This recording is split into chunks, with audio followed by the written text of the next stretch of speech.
उत्तरायण की शुरुआत कैसे हुई? सन ईस्वी 1734 में एक गैर मुस्लिम ने हज़रत नबी करीम सल्लल्लाहु अलैहि वसल्लम और आपकी लाडली बेटी हज़रत फ़ातिमा रज़ी अल्लाह तआला अन्हा के शान में बकवास की, गलत सलत बातें कही, गुस्ताखी की, बेअदबी की। कोर्ट में केस चला। अब केस चला, फैसला हुआ कि उसे कत्ल कर दिया जाए, उसे मार दिया जाए। नबी का दुश्मन ज़मीन पर ज़िंदा रहने का हकदार नहीं। हज़रत फ़ातिमा रज़ी अल्लाह तआला का दुश्मन ज़मीन पर ज़िंदा रहने का हकदार नहीं। अब उसे कत्ल कर दिया गया, उसे मार दिया गया। तो उसके कत्ल के दिन एक गैर मुस्लिम ने एक मंदिर बनाया उसकी याद में, और वहाँ पर उसने मेला लगाना शुरू किया।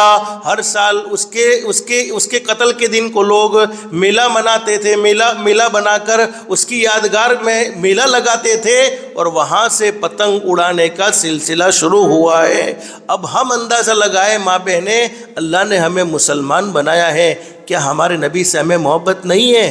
क्या हज़रत फ़ातिमा रज़ी अल्लाह तआला से हमें मोहब्बत नहीं है? जिस लाडली बेटी ने इस उम्मत के लिए बड़ी बड़ी बड़ी दरख्वास्त है हमारे नबी हज़रत मुहम्मदुर रसूलुल्लाह सल्लल्लाहु अलैहि वसल्लम से की है। बल्कि एक मरतबा लिखा है, हदीस शरीफ में मौजूद एक मरतबा का वाक़या है।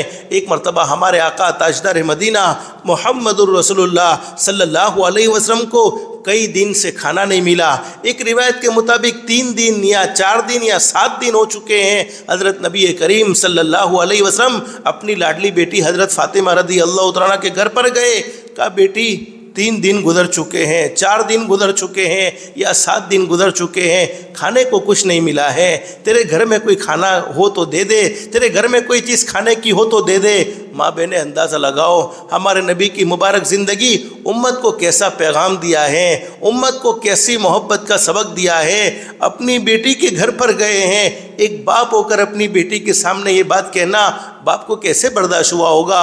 हज़रत फ़ातिमा रज़ी अल्लाह तआला की आंखों में आंसू आ गए। कहा, अब्बा 3 दिन हो चुके हैं, मेरे घर में भी चूल्हा नहीं जला है। 3 दिन हो चुके हैं, मेरे घर में भी चूल्हा नहीं जला है। अब हमारे आका हज़रत मुहम्मदुर रसूलुल्लाह सल्लल्लाहु अलैहि वसल्लम, बाप अपनी तकलीफ़ को बर्दाश्त कर सकता है, अपने दुख को बर्दाश्त कर सकता है, लेकिन औलाद का दुख कैसे बर्दाश्त हो सकता है? माँ बाप औलाद की तकलीफ़ को नहीं देख सकते हैं। हमारे नबी की आंखों में आंसू आ गए। फरमाया, बेटी फ़ातिमा तू भी सब्र कर ले, मैं भी सब्र करता हूँ। हमारे सब्र करने की बरकत से अल्लाह पाक मेरे गुनहगार उम्मतियों को माफ़ कर देगा। अंदाज़ा लगाओ, जिस फ़ातिमा ने हमारे लिए भूखे रहकर ज़िंदगी गुजारी, जिस नबी ने हमारे लिए पूरी ज़िंदगी दुख दर्द बर्दाश्त किए, और हम उनकी बेअदबी करने वाले, उनकी शान में बकवास करने वाले की याद में पतंग को उड़ाए। ये हमारा ईमान हमें कैसे, हमारा ईमान हमें ये कैसे, हमारा ईमान दिल में जो ईमान है, हमारा ईमान ये कैसे गवारा करता है, ये कैसे बर्दाश्त करता है। और माँ बहनें, ये पतंग उड़ाने में बड़ी बड़ी खराबियाँ है।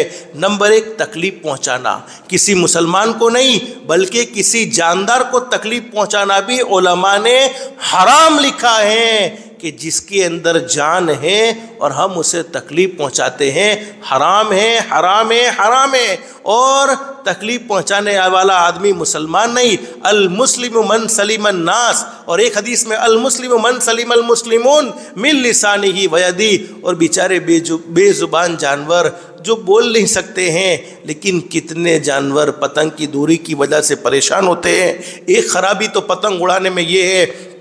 दूसरी खराबी नमाज़ों से गफलत। हालांकि नमाज एक अहम फरीज़ा, अल्लाह के सामने झुकना। और हमने देखा है जो जिनका त्यौहार है वो तो सिर्फ एक दिन, दिवाली का मौका आया, एक दिन फटाकड़े फोड़े, मामला ख़त्म हो गया। उत्तरायण आई, 1-2 दिन इन्होंने त्यौहार मनाया, मामला ख़त्म हो गया। हमारे मुसलमानों के बच्चों को देखा है, कई दिन पहले इनका सिलसिला शुरू होता है और कई दिनों के बाद तक इनका सिलसिला ख़त्म होता है। तो ये मेरी माँ बहनें, हमारा ईमान है। और बहुत से लोग कहते हैं बच्चे मानते नहीं है, बच्चों को पतंग ला के नहीं देंगे तो बच्चे नाराज़ हो जाएंगे। अल्लाह की बंदियों, बच्चे मानते नहीं है तो क्या बच्चों को राज़ी करने के लिए अल्लाह को नाराज़ करोगे? हज़रत नबी करीम सल्लल्लाहु अलैहि वसल्लम को नाराज़ करोगे, जिनके हज़ारों एहसानात हम पर हैं। और हकीकत ये है माँ बहनें, मैं आपको बतलाऊँ, तुम्हारा छोटा बच्चा है, اگر وہ آگ کو پکڑنے کی کوشش کرے گا، موم بتی کو پکڑنے کی کوشش کرے گا، چراغ کو، دیوے کو پکڑنے کی کوشش کرے گا، تو کیا تم چھوٹے بچے کو جو سمجھدار نہیں ہے اس کو دیوا پکڑنے دو گے، اس کو موم بتی پکڑنے دو گے؟ کیوں نہیں؟ اس لیے کہ اس کا ہاتھ جل جائے گا۔ اگرچہ وہ اس آگ کو جانتا نہیں ہے، وہ تو روشنی سمجھتا ہے، وہ تو لائٹ سمجھتا ہے۔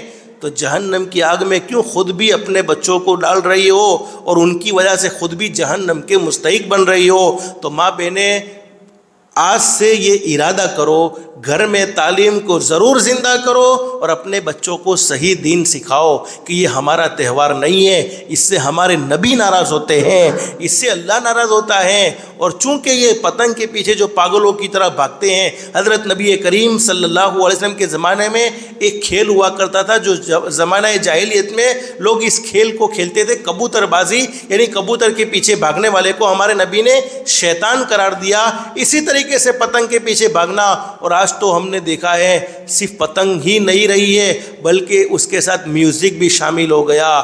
غیر محرم مرد، غیر محرم عورتیں ایک دوسرے کو بغیر پردے کے دیکھ رہے ہیں۔ یہ ساری خرابیاں زندگیوں میں، یہ ساری خرابیاں زندگیوں میں، اور اتنا روپیہ جو خرچ کیا جاتا ہے پتنگ کے خرچ میں اور یہ گیروں کے تہوار کو منانے کے خرچ میں، علماء نے لکھا ہے کہ یہ سارا روپیہ حرام خرچ ہوا۔ اور میں نے شروع میں آپ کو حدیث بتلائی، مال کے بارے میں پوچھا جائے گا کہاں خرچ کیا، کہاں سے کمایا، اور قرآن کریم میں موجود فضول خرچی کرنے والا شیطان کا بھائی ہے، پھر زندگیوں میں کہاں سے برکت ہوگی؟ ہم نے بہت سے ماں باپ کو دیکھا ہے اچھے ٹیوشن پڑھانے کے لیے، اچھا ایجوکیشن پڑھانے کے لیے ان کے پاس پیسے نہیں ہوتے ہیں، اچھا مدرسہ پڑھانے کے لیے ان کے پاس اچھی مولانا کو فیس دینے کے لیے پیسے نہیں ہیں، لیکن پتنگ دلانے کے پیسے ضرور ہیں، پھٹاکڑے دلانے کے پیسے ضرور ہیں، اللہ کو ناراض کرنے والے کام کرنے کے لیے پیسے ضرور ہیں۔ تو کہاں سے ماں بہنیں ہماری زندگیوں میں سکون، کہاں سے ہماری زندگیوں میں اطمینان، کہاں سے ہم اپنے مسلمان ہونے کا ثبوت پیش کر سکتے ہیں؟ اس لحاظ سے ارادہ کرو۔ اللہ نے ہمیں ایمان جیسی عظیم دولت سے مالا مال فرمایا، مسلمان کے گھر میں پیدا کیا، اس کی قدر کرو، اس کی قدر کرو۔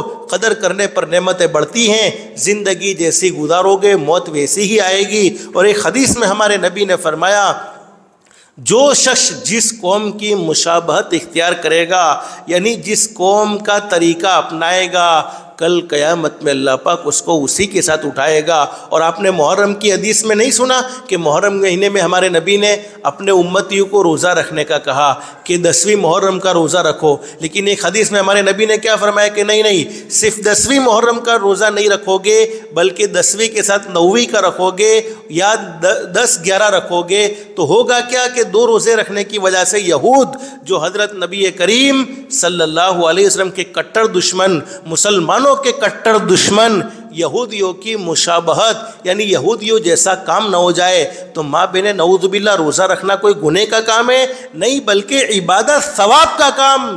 پھر بھی ہمارے نبی عبادت میں بھی یہودیوں کا طریقہ پسند نہیں فرماتے کہ نہیں یہودیوں جیسا کوئی کام نہیں، غیروں جیسا کوئی کام نہیں۔ تو پھر غیروں کے تہوار کو ہمارے نبی کیسے پسند فرمائیں گے؟